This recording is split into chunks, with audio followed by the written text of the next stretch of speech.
بچه ما بردیان و کشتیان رکشه زدی خون آخی رکشه که کشتی آخی یکشنده و مادر سامان شریفوی 17 ساله یکی از دو نفری در مناقشه شب دوم به سوم هلاک شده میگوید شب حادثه ساعت‌های تقریبا 9 یک نفر به پسرش زنگ زده به بیرون دعوت کرده است. سامان به مادرش گفته است که یک دوستش را گسیل میکند و برمیگردد. بعد از 3 ساعت آنها خبر یافتند که پسرشان کشته شده است. بردیان کشتیانش همین یک لحظه من در خونه میرم ایست نگاه میکنم خبرم تلفن کردن خیلی یکون مینوت نموندیان هم رفتیان کورچه زدیان کشتیانش اگر یک رگای اگر که در همو می بردم به دخترک و بچه من خیلی نمیشد آخی بچه من گفتیم که با یکون مکتب داخلش کنیم. حادثه کورزنی میان جوانان شب دوم به 3 ینور در نزدیکی دانشکده حربی واقع در محله 103 رخ داده است که در نتیجه آن به غیر از سامان شریف و ابراهیم نو جوان دیگر هم هلاک شده است. این زن و زنی میان خوانندگان مکتب‌های شماره 43 54 و 101 ناحیه سینای شهر دوشنبه و ختم کردگان همین مکتب‌ها رخ داده است.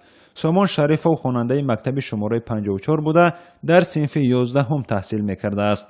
هنگام حضور ما در این مکتب رهبریت آن در مجلس حکومت ناحیه بودند و آموزگاران هم با این سبب نخواستند درباره خواننده خود و خصلتش صحبت کنند. تنها آنها گفتند که سامان 2 سال اخیر در اینجا تحصیل میکرد.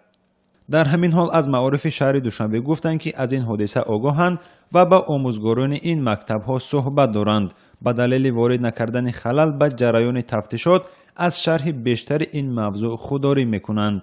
یکی از آموزگاران که نخواست نامش افشا شود گفت سرکرده زنازنی میان مکتبچه‌های صنف‌های بالایی مؤسسه‌های تحصیلات عمومی شماره 43 54 و 101 ناحیه سینا آنهایی بودند که مکتب را سال گذشته ختم کرده بودند. سبب‌های این زنازنی تا به حال معلوم نیست، اما در شعبه کارهای داخلی ناحیه سینا گفتند که پلیس چند نفر را در این رابطه بازداشت کرده است و در حال حاضر آنها در بازداشتگاه شعبه کارهای داخلی ناحیه فردوسی نگهداری میشوند.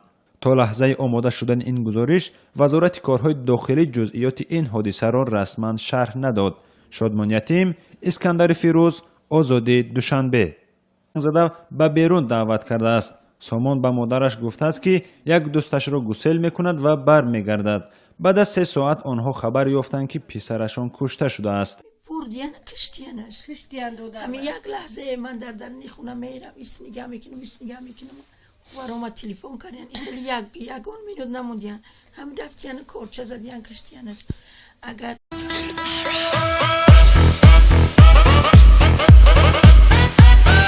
بچه ما بردیان و کشتیان رکشه زدی خون آخی رکشه که کشتی آخی یکشنده و مادر سامان شریفوی 17 ساله یکی از 2 نفری در مناقشه شب دوم به سوم هلاک شده میگوید شب حادثه ساعت‌های تقریبا 9 یک نفر به پسرش زنگ هم هلاک شده است. این زن و زنی میان خوانندگان مکتب‌های شماره 43 54 و 101 ناحیه سینای شهر دوشنبه و ختم کردگان همین مکتب‌ها رخ داده است. سامان شریف و خواننده مکتب شماره 54 بوده در صنف 11 هم تحصیل میکرده است. هنگام حضور ما در این مکتب رهبریت آن در مجلس حکومت ناحیه بودند و آموزگاران هم با این سبب یک رگای اگر که در همو می بردم به دخترک و بچه من خیلی نمیشد آخی بچه من گفتیم که با یکون مکتب داخلش کنیم.